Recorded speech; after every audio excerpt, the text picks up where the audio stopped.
Well, howdy there, Internet people. It's Bo again. So today we're going to talk about a baseball team changing its name because apparently that's the newest front in the culture war. I know that at least Ted Cruz and former President Trump have lamented the changing of the name of the Cleveland Indians to the Cleveland Guardians. I know this because it prompted a deluge of messages to me. I'm going to read my favorite and go from here. I noticed you deleted your video on Army helicopters being named after Indians now that Trump also supports naming things after Indians. You are a prime example of disingenuous liberals who hate history. Quick, hit delete because you won't be able to make fun of this the way you do others. And you're wrong about a lot. Okay, first, that video wasn't deleted. I'll put it down below. It just doesn't have Indian or Native or helicopter in the title, so it's hard to find. You really should watch it because you definitely did not get the point of that video. I would point out that there are a couple of major themes in it. The first is that when the military names helicopters after Native groups or Native leaders, it is legitimately done to honor them, not to turn them into a cartoonish mascot, which is a line in the video where I'm referencing the Cleveland Indians. I think that's funny. And the other theme is that people who look like you and me really don't have a vote in this.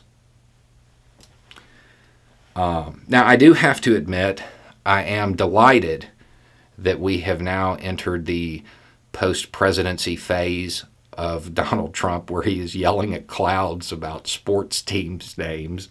I find that entertaining. But at the same time, while he's definitely wrong in this case, I do understand how unnerving it can be for a sports team to change its name. I understand that that can cause a lot of stress and a lot of anxiety, because I felt that way when the Rustlers changed their name to the Lakeshores.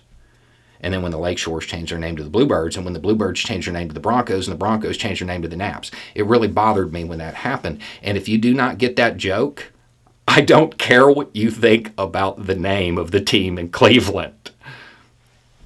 Yes, politicians who are supposed to be, helping a state, or a person who raised tens of millions of dollars to challenge an election and then didn't, their major concern right now is the name of a sports team that has repeatedly changed its name. The culture war is what conservatives have now. It's stuff like this, completely without substance. And most times, if you ever actually looked into it, they are hilariously wrong.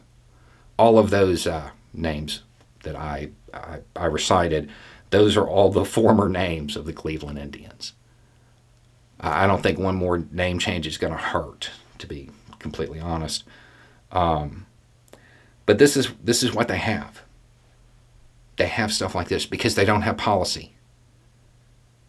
Because all they have is stirring up outrage and fear, because they have turned into shock jocks.